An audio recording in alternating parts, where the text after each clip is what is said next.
As capivaras são os maiores roedores do mundo, podendo pesar entre 35 a 65 kg e medindo cerca de 1,2 metros de comprimento. 2.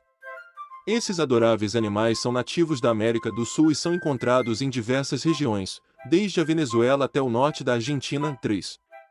Capivaras são animais semiaquáticos e passam a maior parte do tempo na água, o que explica suas patas adaptadas para nadar.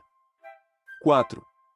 São animais extremamente sociais e vivem em grupos chamados colônias, que podem variar